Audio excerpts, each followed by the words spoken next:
On September 21, 1944, a German staff officer named Friedrich von Mellenthin walked into the headquarters of Army Group G in the Lorraine region of eastern France and looked at the situation map. What he saw on that map would haunt him for the rest of his life. Mellenthin was not a minor functionary. He was born in Breslau in 1904, joined the Reichswehr in 1924, and had spent 20 years climbing the ranks of the German military establishment. He had been Erwin Rommel's intelligence officer in North Africa, analyzing Allied movements in the desert when the Afrika Korps was at its peak and when it began to crumble. He had served as Chief of Staff of the 48th Panzer Corps through some of the most savage fighting on the Eastern Front, at Kursk, at Kiev, through the long retreat across the western Ukraine, where he watched German divisions bleed white holding positions that could not be held and abandoning ground that could not be recovered. He was one of the most experienced staff officers left alive in the German army, and he had been sent west for one reason. His old commander, General Hermann Balck, had just taken over Army Group G, replacing Generaloberst Johannes Blaskowitz, and Balck wanted Mellenthin beside him because the situation in Lorraine was approaching catastrophe. The two men had served in the same chain of command since late 1942 and had worked together directly since Balck took over the 48th Panzer Corps in December of 1943. They understood each other. They trusted each other. And what Mellenthin saw on that map told him that trust alone was not going to save them. Mellenthin studied the map. The American positions were easy to read. The forward elements of General George Patton's Third Army, pressing against the Moselle River, probing toward Nancy, pushing east with the momentum of an army that had just sprinted 400 miles across France in 30 days. Then he looked at what stood between Patton and the German heartland, the West Wall, the Siegfried Line, the most famous fortified barrier in Europe, stretching over 630 kilometers from the Dutch border to the Swiss frontier, more than 18,000 concrete bunkers and pillboxes, linked by Dragon's Teeth tank obstacles, and designed to stop any army on Earth from entering Germany. It was empty, not weakened, not undermanned, empty, no garrison, no mines, no barbed wire. The guns had been removed years ago. The communications lines were dead. The bunkers had been abandoned so completely that local civilians were using some of them for storage. Mellenthin looked at that map and understood, with the cold clarity of a man who had spent 4 years watching opportunities appear and vanish on the Eastern Front, that the most dangerous moment in the entire Western campaign was happening right now. And the only thing standing between George Patton and the Rhine River was not a fortified line or a German army. It was Patton's own fuel supply. Years later, writing from memory in his study in South Africa, Mellenthin put it plainly. In his memoir, Panzer Battles, published in 1956, he wrote that General Patton might well have driven through to the Saar and the Rhine if he had been given a free hand. At that time, Mellenthin wrote, the West Wall was still unmanned, and no effective defense could have been made there. That sentence, buried in chapter 21 of a book written by a defeated officer living in exile on another continent, is one of the most quietly devastating admissions in the literature of the Second World War. The man who was there, who commanded the staff that was supposed to stop Patton, said the door was open and no one was guarding it. If this story matters to you, a like helps it reach others who care about this history. And if you have not subscribed, now is a good time. Mellenthin was not the only German officer who understood what was happening. General Feldmarschall Gerd von Rundstedt, reinstated as Commander-in-Chief West on September 1, 1944, toured the fortifications he was expected to defend with. When he saw the bunkers, the stripped gun mounts, the empty pillboxes with weeds growing through the firing slits, he used a phrase that became infamous inside the German command. He called the fortifications mouse traps, not defences, mouse traps. Rundstedt understood that the West Wall's reputation in September of 1944 rested on something the American military histories would later describe as an old, unearned reputation. It was a name on a map, not a barrier on the ground. German staff officers across the Western Front were arriving at the same conclusion independently. Commanders pulling their battered divisions back from France, expecting to find a prepared fortress line where they could regroup and hold, instead found what the United States Army's own official history would later describe in blunt language. The troops falling back on the West Wall saw only a 5-year-old derelict. There were no mines, no barbed wire, few communications lines, and few fortress weapons. Field fortifications had been begun only at the last minute by well-intentioned but uncoordinated civilians. These were not American propaganda assessments. These were the observations of German officers staring at the wall they were supposed to defend, understanding that the greatest bluff in the history of modern warfare was about to be called. Hitler himself had not ordered renewed construction until August 24, 1944, when he decreed a levy of civilian labor to repair the works. But concrete and steel were critically short. Heavy anti-tank weapons, the kind needed to stop American Shermans, were being sent to the Eastern Front or held in reserve for new panzer formations. The construction crews, many of them forced laborers with no military experience, worked with inadequate materials under constant threat of air attack. What they built was better than nothing, but better than nothing was not the same as a functioning fortified line.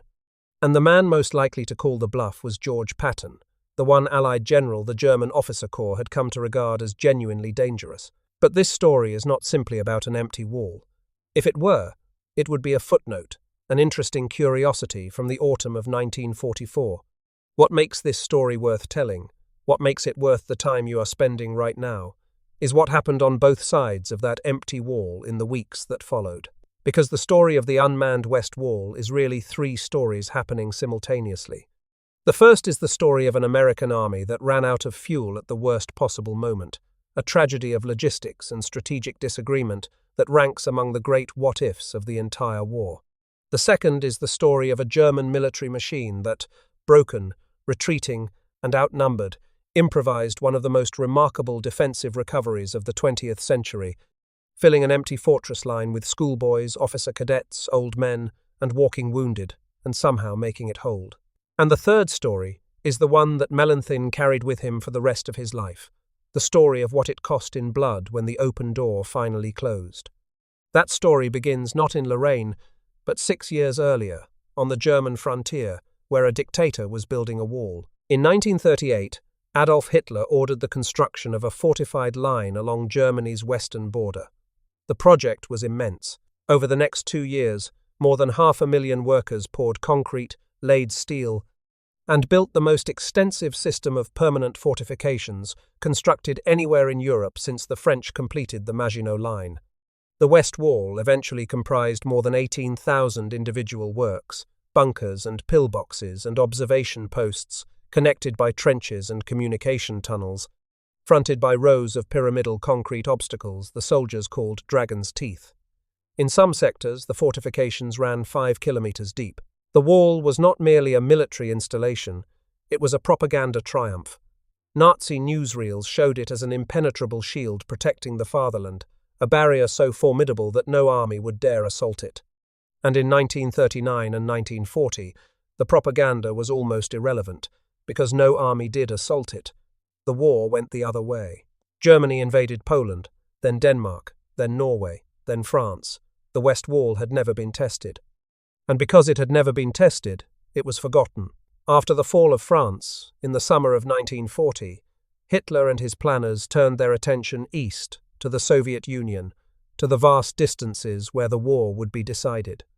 The West Wall, having served its purpose as a deterrent, was quietly abandoned as a functioning military installation. What happened next was 4 years of systematic cannibalization that reads like the autopsy of a military asset. The transportable weapons, the machine guns, the gun mounts, the armored doors, the periscopes and ventilation equipment were stripped out of the bunkers and shipped west to build a different wall. Rommel's Atlantic Wall, the barrier along the French coast designed to stop the Allied invasion that everyone knew was coming, consumed the West Wall's equipment the way a house being renovated consumes the materials of the house next door being demolished. The concrete shells along the German border were left to decay. Local farmers were allowed to use the empty bunkers for storage. Communication lines rotted in their conduits. Power systems failed and were never repaired. Ventilation shafts filled with debris. Vegetation grew over firing positions until some pillboxes were invisible from 10 meters away, covered in vines and weeds, indistinguishable from the hedgerows and hillsides around them. For 4 years, from 1940 to 1944, Hitler's Great Western Barrier existed as an idea, not a reality. It lived in propaganda films, in the memories of the workers who had built it, and on military maps where it was still marked in confident red ink, but on the ground it was a ruin. The pillboxes themselves had been rendered partially obsolete, even where they were intact. Embrasures designed for the MG-34 machine gun could not mount the newer models.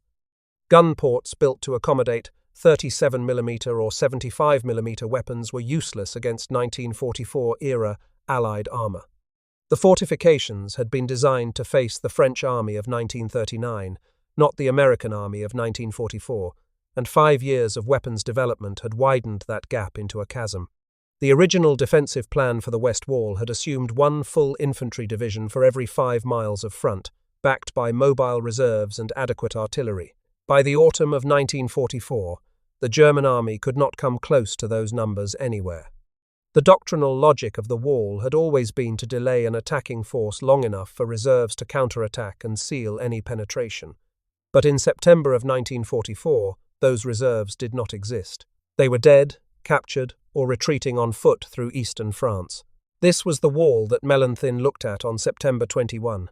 This was the barrier that was supposed to stop Patton. And this is the moment where the story shifts, because the wall's emptiness was only half the equation. The other half was the man racing toward it, and the question of why that man was stopped, not by Germans, but by his own side. George Patton's Third Army was activated on August 1, 1944, landing through Utah Beach and entering the war like a hurricane entering the Gulf. In the weeks that followed the breakout from Normandy, which began with Operation Cobra in late July, Third Army erupted across France in one of the most spectacular pursuits in the history of modern warfare. The numbers are almost difficult to believe. In roughly 30 days, Patton's forces advanced over 400 miles, from the hedgerows of Normandy to the banks of the Moselle River on the German frontier. They liberated towns so fast that French civilians were still hanging out laundry when the tanks rolled through. They captured bridges before the Germans could wire them for demolition. On August 31, Third Army seized intact bridges over the Meuse River at Commercy and Verdun before the retreating Germans could destroy them. They overran supply depots, airfields, and command posts, leaving confusion and collapse in their wake. The German army in France was not retreating in good order.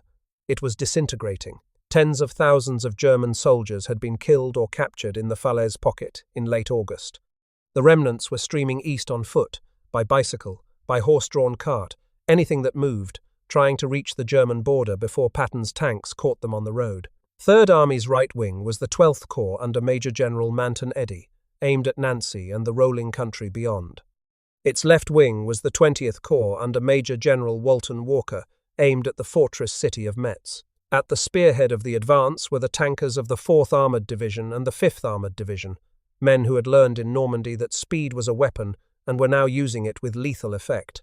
By late August of 1944, the men at the tip of the advance believed the war was nearly over. The German army in France had been shattered. The retreat from Normandy had turned into a rout.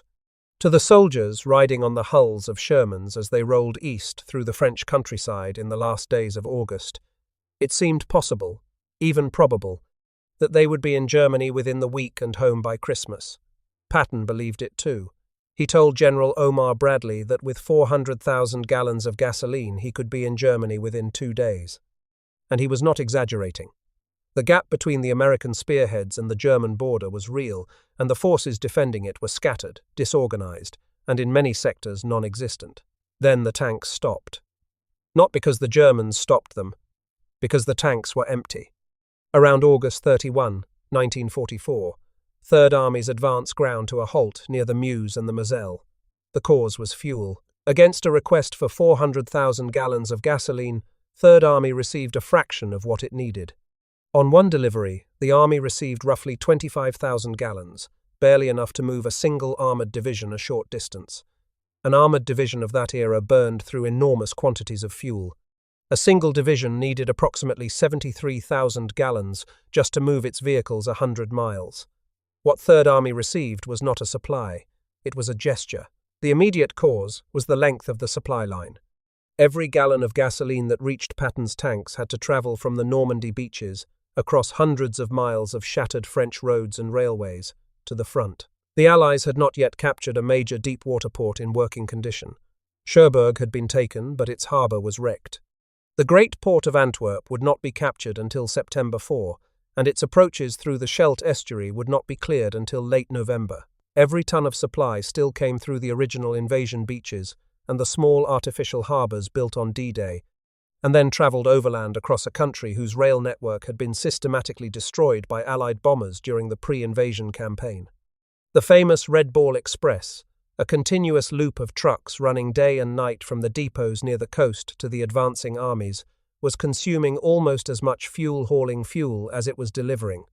The trucks themselves burned gasoline, and the further the front advanced, the longer the round trip and the higher the proportion of fuel that was burned in transit rather than delivered to the fighting units. It was a logistical paradox that no amount of determination could overcome. The faster Patton advanced, the harder it became to supply him. But the supply crisis had a deeper cause, and that cause was not mechanical, it was strategic. General Dwight Eisenhower, the supreme Allied commander, had made a decision. He would advance on a broad front, all armies moving together, rather than concentrate resources behind a single narrow thrust. When Field Marshal Bernard Montgomery pressed for priority, arguing that a single powerful drive through the north into the Ruhr could end the war before winter, Eisenhower compromised. He approved Operation Market Garden, Montgomery's ambitious plan to seize bridges across the Rhine in the Netherlands, and he gave the northern effort logistical priority. That priority included fuel, and the fuel that went north was fuel that did not go to Patton. Whether gasoline was physically diverted from Third Army's supply line, or whether Third Army was simply denied priority on the supply chain, the practical effect was the same. Patton's army was immobilized at the decisive moment. On September 22, Patton was formally told his fuel allocation was restricted and that he must assume a defensive posture. 3 days later, Bradley confirmed the order. Third Army, which had been advancing so fast that the Germans could not establish a coherent defense, was told to stop. Patton's fury became legend. He told his staff that Third Army now had 2 enemies, the Germans and Supreme Headquarters. He said his men could eat their belts, but his tanks had to have gas. He lobbied, argued, pleaded, and raged. It made no difference. The decision had been made, and it was not Patton's to overrule. Remember this moment. Remember the tanks sitting empty in the fields of Lorraine with their engines cold and their crews waiting. Because what matters is not whether Patton was right or Eisenhower was right. Historians have argued that question for 80 years, and will argue it for 80 more. What matters is what happened on the other side of the equation, on the German side, in the days and weeks that Patton was forced to wait. But first, before we reach the German response, there is one episode that proves, beyond any debate, that Mellenthin was telling the truth. One episode where American soldiers actually walked through the West Wall, passed clean through it, and came out the other side. It happened 3 weeks after Patton's tanks ran dry, and it happened almost by accident. The patrol was small, just a handful of cavalrymen from the 85th Reconnaissance Squadron of the 5th Armoured Division, led by Staff Sergeant Warner Holzinger. Late in the afternoon of September 11, 1944, they crossed the Our River near the village of Stolzenberg in Luxembourg and stepped onto German soil. They were among the first Allied soldiers to enter the Reich from the west. What Holzinger found on the other side told the whole story. Concrete pillboxes stood empty and overgrown. One had a chicken coop attached to it. The most feared fortified line in Europe was being used as a barnyard. 3 days later, Combat Command R of the 5th Armoured Division, supported by the 112th Infantry Regiment of the 28th Division, forced a crossing of the Sauer River near the village of Wollendorf and drove straight into the West Wall. What they found confirmed everything Mellenthin would later write. The fortifications were barely defended. The bunkers they passed were unmanned or held by handfuls of older soldiers with outdated equipment. The Dragon's teeth were intact, but there were no guns behind them, no mines in front of them, no coordinated defense of any kind. Combat Command R pushed through the pillbox line and advanced several miles into German territory beyond the fortifications. They had done exactly what Mellenthin feared a fully fueled Third Army could have done on a massive scale. They had walked through the wall. The American official history recorded the episode with a note of quiet astonishment, observing that subsequent German reports indicated that Combat Command R went clear through the West Wall before being driven back by a hastily organized counterattack. And then the official history added a sentence that carries the full weight of the tragedy. It said it is not clear whether the Americans on the spot realized at the time what they had done. They had proven that the wall was paper. And then they were ordered to withdraw because the position could not be supplied and reinforcements were not available. The men of the 5th Armoured Division pulled back across the Sauer by September 22, having demonstrated the most important tactical fact of the autumn of 1944 and having been unable to exploit it. That fact was simple. As late as mid-September, the West Wall could be broken. But the window was closing, and it was closing because, on the German side, something extraordinary was happening. Something that Mellenthin watched from the inside with the professional admiration of a staff officer who understood improvisation, because he had spent 3 years watching the German army improvise on the Eastern Front. Except this time, the improvisation was more desperate than anything he had seen before. On September 2, 1944, Hitler ordered the creation of 25 new divisions. Most of them were designated Volksgrenadier, a name that was part propaganda and part confession. Propaganda, because the word Volk, people, was meant to invoke the spirit of a nation fighting for survival. Confession, because the divisions were built from whatever was available: replacement troops, recovered wounded, rear echelon personnel, teenagers from the Reich Labour Service, and men who in any normal army would never have been sent to the front line. The new divisions were smaller than traditional infantry divisions, with 6 battalions instead of 9, and they were given extra automatic weapons to compensate for their lack of trained riflemen. On paper, they looked adequate. In practice, their combat value ranged from competent to catastrophic, depending entirely on how many experienced officers and sergeants were scattered among the replacements. Some Volksgrenadier divisions fought with surprising determination when they were stiffened by a corps of Eastern Front veterans who knew how to hold a position. Others crumbled on first contact with American armor and had to be pulled from the line within days of their commitment. At the same time, the High Command accelerated the creation of new panzer brigades. These formations, designated Panzer Brigade 101 through 110, were built around a battalion of Panther medium tanks, roughly 36 Panthers, supplemented by 11 Jagdpanzer, 470 tank destroyers per brigade. They were intended as fast reaction forces to plug gaps and counterattack penetrations. But they were assembled in haste, their crews were undertrained, and critically, they lacked organic artillery and reconnaissance, a weakness that would prove fatal when they collided with Patton's 4th Armoured Division at the Battle of Arcourt later that month. Meanwhile, Heinrich Himmler, as commander of the replacement army, and the regional Nazi party leaders, the Gauleiters, were ordered to sweep up every straggler who had retreated from France, every soldier separated from his unit, every rear area specialist who could carry a rifle, and feed them back into the line. Thousands of men who had been drifting east through France and Luxembourg, some still in shock from the collapse of the Normandy front, were intercepted by military police at collection points, reorganized into ad hoc units, and marched back west toward the very fortifications they had passed through in retreat. The Gauleiters were given days, not weeks, to deliver these men to collection points. Alongside the stragglers came fortress machine gun battalions, permanent garrison units identified in the 300 number series, whose peacetime role had been to man the wall, and who were now rushed back to positions they had left months or years earlier. Security battalions that had been performing rear area duties in occupied territories were pulled forward. Replacement and training units, some of them barely finished with basic instruction, were committed directly to the line. And on September 25, Hitler signed a secret decree creating the Volkssturm, the national militia, which conscripted every male between the ages of 16 and 60 who was not already serving. The decree was not announced publicly until October 18, when it was time to coincide with the anniversary of the Battle of Leipzig in 1813, invoking the myth of a people rising against an invader. The Volkssturm was organized by the Nazi Party under Martin Bormann for administration and Himmler for military training and deployment. Its military value was limited. Its symbolic value was enormous. Germany was now arming children and old men to hold a line that professional soldiers had abandoned. The most vivid example of what this improvisation looked like in practice was happening at the fortress city of Metz, directly in the path of Patton's 20th Corps.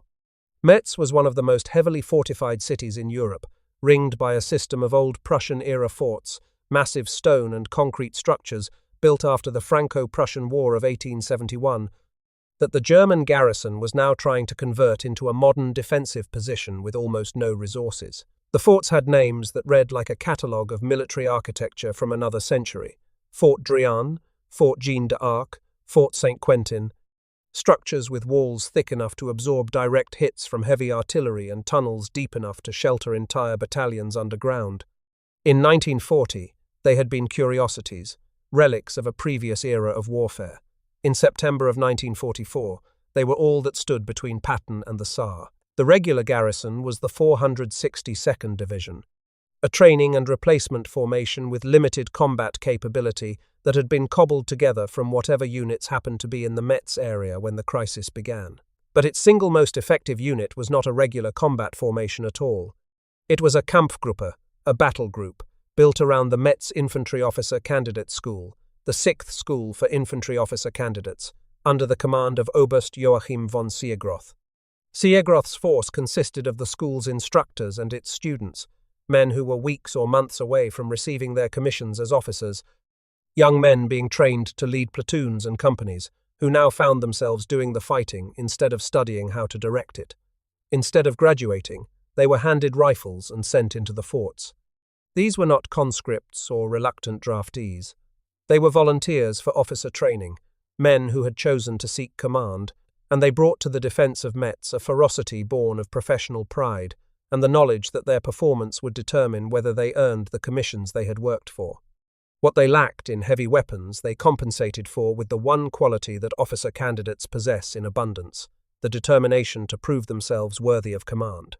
Siegroth's Kampfgruppe defended Fortress Metz with a tenacity that astonished the Americans and earned the respect of the German High Command. The fighting was so intense that the German Armed Forces High Command later created a special cuff band, marked Metz 1944, for the men of Kampfgruppe von Siegroth who fought there between August 27 and September 25. Siegroth himself received the Knight's Cross on October 18, 1944, while still an Oberst, and was later promoted to General Major. By mid-October, the 462nd Division had been redesignated a Volksgrenadier Division and reinforced with fortress machine gun battalions and whatever additional manpower could be scraped together, including Volkssturm troops.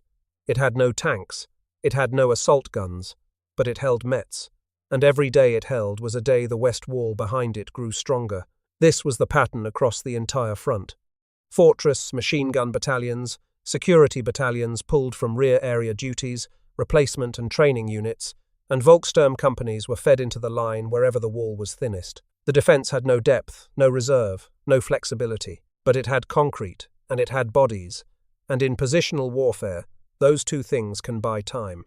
And time was the one commodity the German command needed above all else, because every day that Patton was delayed was a day that construction crews, many of them forced labourers, worked to repair the fortifications, to lay new minefields, to string new wire, and to emplace whatever weapons could be scrounged from depots across the shrinking Reich. On September 18, 1944, 3 days before Mellenthin arrived at Army Group G, the newly raised German Panzer Brigades launched their counterattack near the town of Aricourt, east of Nancy, against the 4th Armoured Division of Patton's 12th Corps. The battle was meant to be a decisive blow. The Panzer Brigades had been assembled in secret, equipped with Panther tanks, and sent south with orders to smash the American spearhead and push it back across the Moselle. The theory was sound. A concentrated armoured counterattack against an extended enemy force that had outrun its supply lines was classic German doctrine, the kind of operation that had worked dozens of times on the Eastern Front. In practice, it was a disaster. The Battle of Aricourt lasted 11 days, from September 18 to September 29, and it was a clear American victory.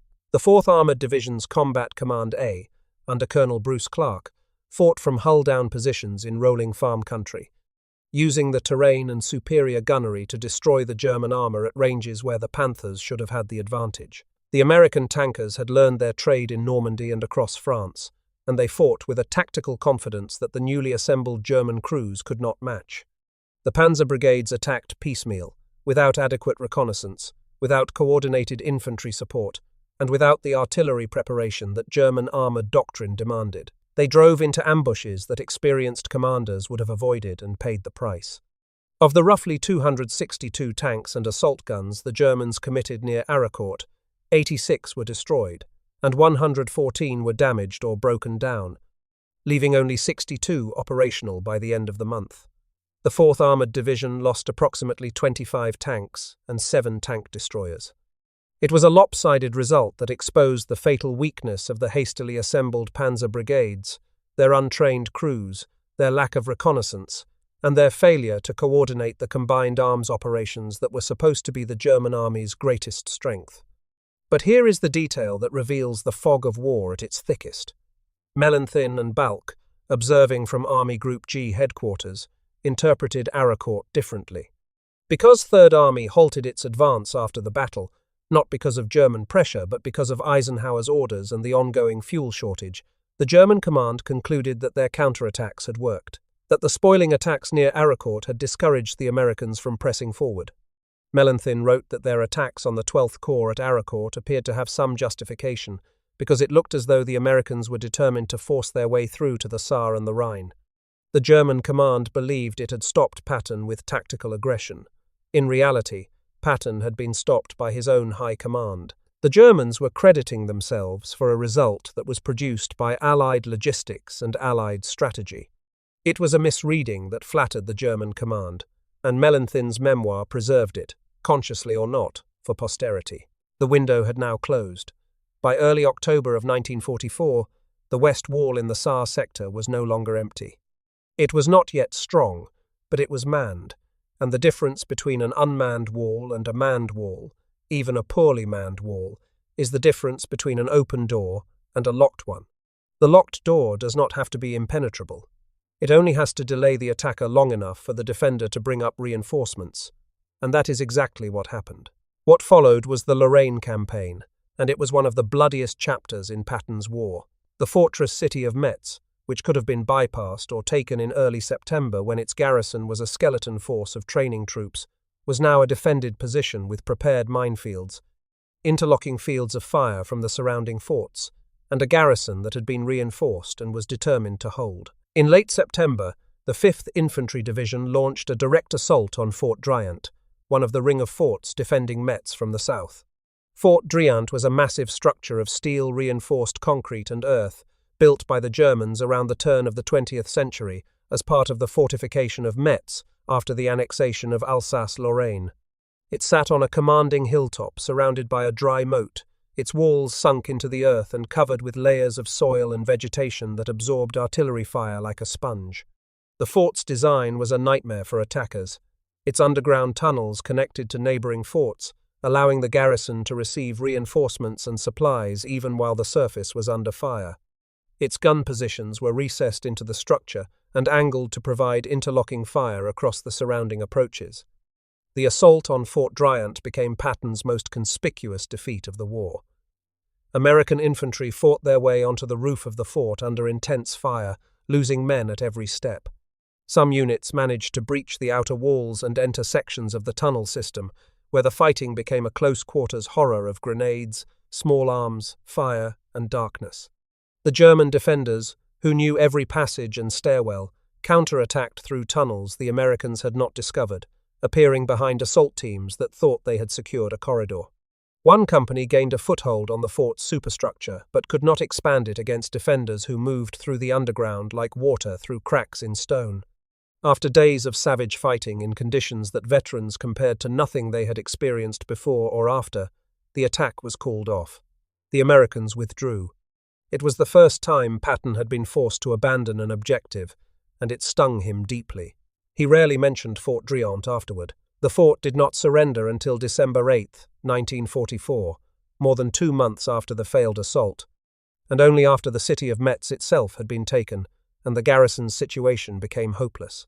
Metz itself did not fall until November 22, after weeks of fighting that required the commitment of the 90th Infantry Division, the 5th Infantry Division, and the 95th Infantry Division. Some German accounts estimated their own losses in the defense of Metz at roughly 400 dead and 2,200 wounded. Even if those figures undercount the actual toll, the garrison was a remarkably small force that had delayed an entire American corps for weeks. General Heinrich Kittel, the last German commander of the Metz garrison, was reportedly found wounded in an underground field hospital when the city finally fell. The broader Lorraine Campaign ground, on from September through December of 1944, Third Army fought through mud, freezing rain, and a German defence that grew stronger with every week of delay. The rolling country east of the Moselle, which Patton's tanks could have crossed in days in early September, became a killing ground of minefields, anti-tank ditches, fortified villages, and dug-in infantry. The weather turned against the Americans, grounding the tactical air support that had been one of their decisive advantages during the summer pursuit. Autumn rains came early and stayed late, turning the fields into bogs and the roads into rivers of mud that swallowed trucks up to their axles. Tanks threw tracks in the mire. Supply vehicles bogged down and had to be towed out by other vehicles that then bogged down themselves. The ground turned to mud that slowed every movement, complicated every attack, and favoured the defender at every turn. The German command in Lorraine, under General of Panzer Troops Otto von Knobelsdorff at First Army, used the delay masterfully. Every week bought time to improve positions, lay more mines, dig deeper trenches, and integrate the stream of replacement troops into coherent defensive formations. The Saar sector of the West Wall, which had been essentially empty in September, was by November the strongest stretch of the entire fortified zone, improved with new concrete, fresh minefields, and weapons brought in from across the shrinking Reich.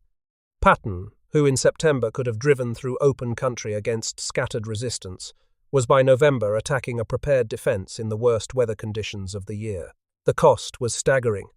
The United States Army's official history, Hugh Cole's The Lorraine Campaign, records that Third Army suffered 55,182 combat casualties during the campaign, including 6,657 killed, 36,406 wounded, and 12,119 missing.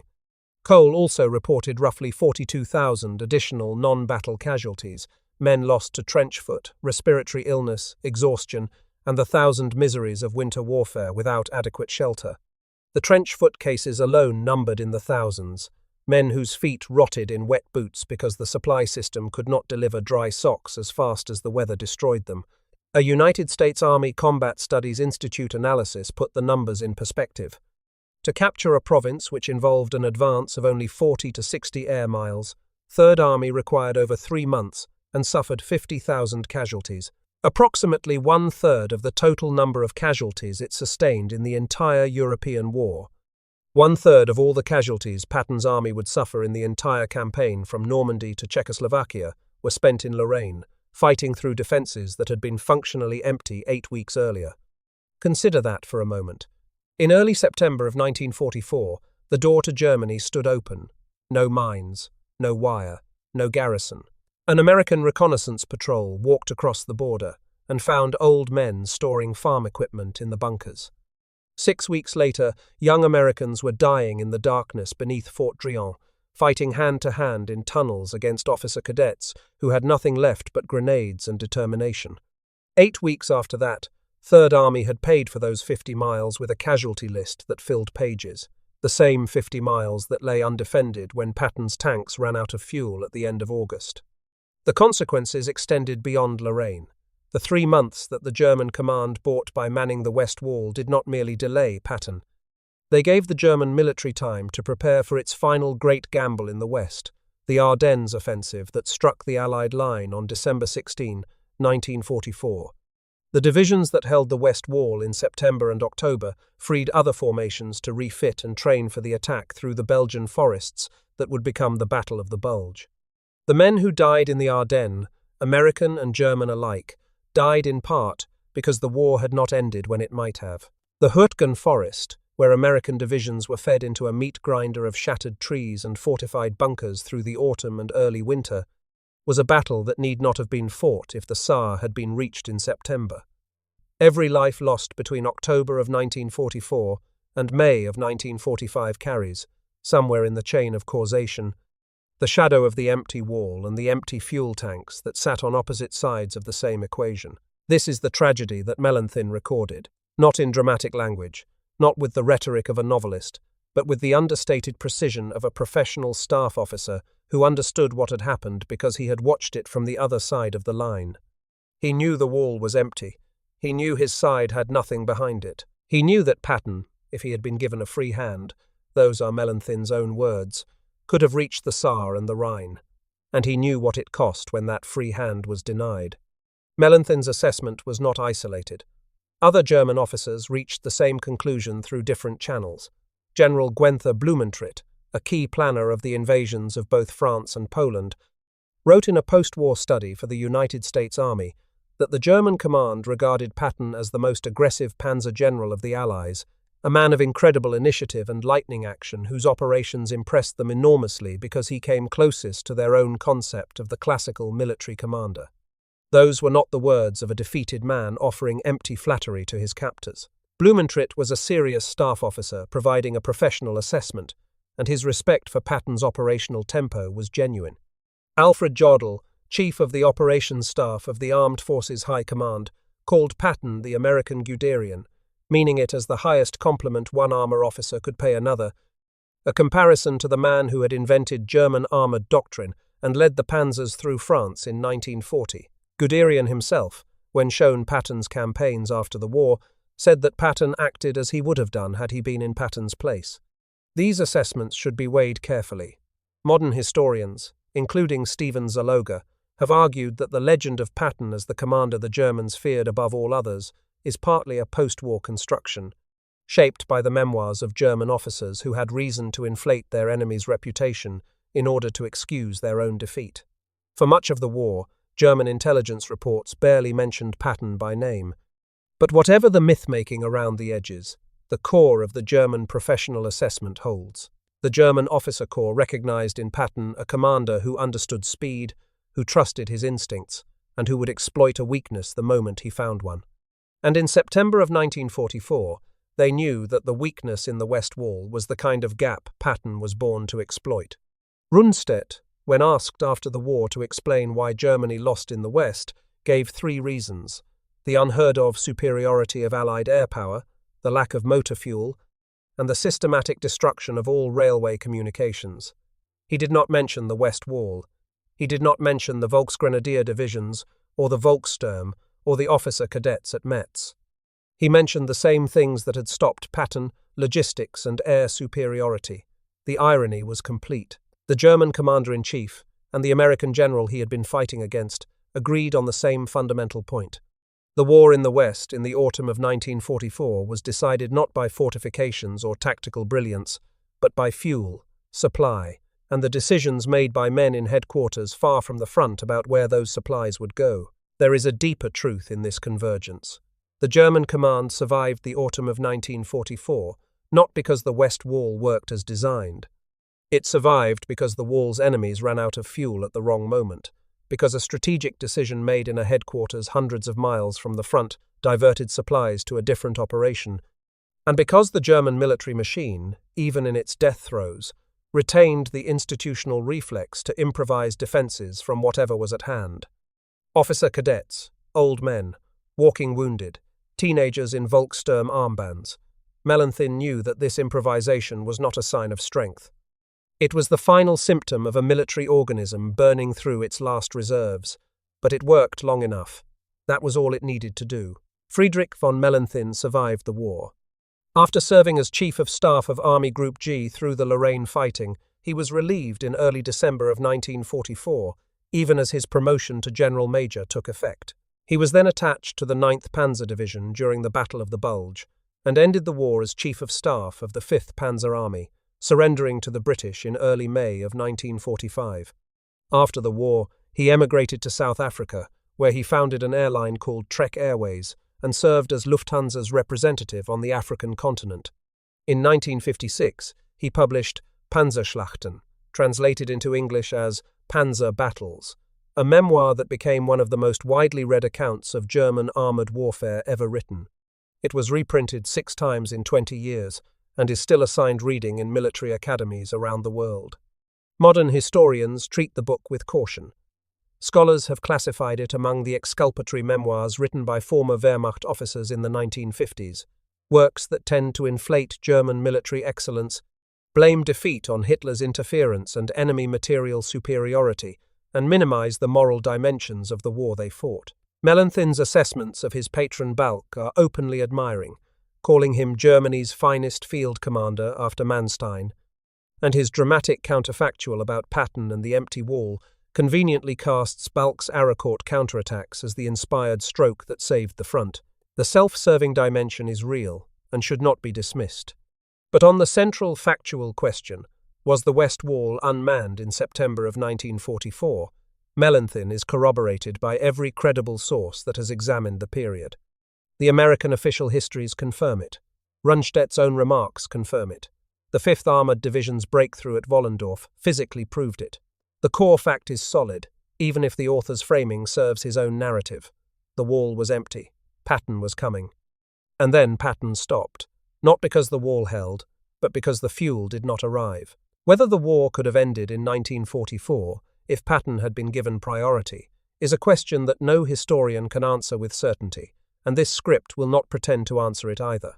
Serious military historians point to real obstacles that would have confronted any deep thrust into Germany.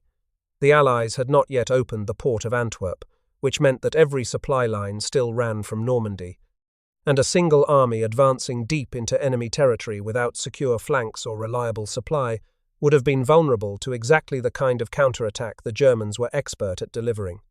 The terrain east of the Saar favoured defence, a landscape of rivers, forests, and ridgelines that an outnumbered defender could exploit. The rivers were obstacles that required bridging under fire. The Germans were already raising new divisions, and even a weakened Wehrmacht still possessed the institutional knowledge to mount dangerous counterattacks against an overextended enemy. The United States Army's own logistical histories concluded that a deep single thrust was unthinkable without first solving the port problem. Patton himself believed he could have done it. He went to his grave believing that the fuel halt cost the Allies a chance to end the war before Christmas of 1944. Mellenthin, writing from the German side, agreed with Patton's assessment, at least on the specific question of the West Wall. And the Wollendorf breakthrough, small as it was, demonstrated physically that the wall could be penetrated by a force far smaller than Third Army. But what is certain, what is beyond debate, is the cost of the delay. 55,000 casualties, 3 months, 40 to 60 miles, Fort Dryant and the tunnels beneath Metz. Young men fighting in November mud for ground that had been undefended in September sunshine. That cost is not a counterfactual. That cost was real. It was paid by the men of Third Army, and it was paid in the hardest currency war knows. Hermann Balck, the General Mellenthin served in Lorraine, was relieved of Army Group G in December of 1944 and sent to command the 6th Army in Hungary. After the war, he was convicted by a German court for the summary execution of a subordinate officer near Saarbrücken in November of 1944, an artillery commander named Lieutenant Colonel Johann Schottke, shot by firing squad on Balck's orders for being drunk on duty. Balck was sentenced to 3 years in prison and served 18 months. A denazification court cleared him of Nazi affiliation in 1949, but a French tribunal convicted him in absentia for the destruction of the town of Gérardmer. His reputation remains genuinely divided, a brilliant tactical commander whose conduct in other dimensions of his career cannot be separated from the judgments of history. Mellenthin and Balck remained close for the rest of their lives. In the late 1970s, both men participated in tactics symposiums with senior United States Army officers at the Army War College, sharing their experiences with the military descendants of the men they had fought against in Lorraine. Balck later worked as the German representative for Mellenthin's South African airline. That lifelong bond is part of the context in which Mellenthin's glowing assessments of Balck must be read. But it does not change what Mellenthin saw in September of 1944, and it does not change what he wrote. Joachim von Siegroth, the Oberst who commanded the officer cadets at Metz, received his Knight's Cross and his promotion. His Kampfgruppe of instructors and students held the fortress until the garrison's mission was complete and the defences behind them were solid. The cadets who survived eventually received their commissions and went on to lead platoons in the final battles of a war that everyone on the German side already knew was lost. Many of them did not survive to use those commissions for long. On the American side, the men of the 5th Armoured Division, who had punched through the empty West Wall at Wollendorf in September, proving that the door was open before anyone on their side of the command structure fully understood what that meant, went on to fight through the rest of the European war. The 5th Armoured Division fought in the Huertgen Forest, crossed the Rhine at Wessel in late March of 1945, and drove deep into Germany. By then, the West Wall was behind them. By then, it was a memory, bunkers overgrown and abandoned for the second time, dragon's teeth standing uselessly in fields where no army would ever attack again. But in September of 1944, for a few weeks that stretched across the boundary between opportunity and tragedy, the West Wall was the most important piece of empty real estate on Earth. The most famous fortified line in Europe, unmanned, undefended, and unlocked. On one side, an American general with the audacity and the skill to drive straight through it. On the other side, a German staff officer who knew the door was open and was counting the hours until someone, anyone, could find enough men to close it. Mellenthin closed the door, not with strength but with time, improvisation, and the borrowed weeks that the Allied fuel crisis gave him. And then the door stayed closed for 3 months, while 55,000 Americans paid the price of the weeks that were lost. In Panzer Battles, Mellenthin did not dwell on the human cost. That was not his style. He was a staff officer, and staff officers write about divisions and corps and lines of advance, not about the men who bled beneath Fort Dryant or froze in the November mud outside Metz. But the facts are there, embedded in his careful prose, waiting for anyone willing to read between the lines. The wall was empty. Patton could have walked through. And because he did not, because he could not, the war that might have ended in the autumn of 1944 ground on through the winter, through the Ardennes, through the Huertgen Forest, through the frozen fields of Belgium and Luxembourg, and did not end until May of 1945. Mellenthin died in South Africa in 1997, at the age of 92, 53 years after he stood at that map table in Lorraine and saw the empty wall. His memoir remains in print in multiple languages. His judgment remains debated in staff colleges and history seminars. His reputation carries the unavoidable complexity of any German officer who served the regime he served and fought the war he fought. He was neither a hero nor a simple villain. He was a professional military man who recorded what he saw, filtered through the lens of his own loyalties and his own career. But the fact he recorded, the fact that the most important fortified line in Europe stood open while the army that could have broken through it sat motionless in the fields of France waiting for fuel that would never arrive, that fact does not change with the passage of decades or the revision of reputations. It sits in the historical record like an unexploded shell, a reminder that wars are not always decided by the battles that are fought.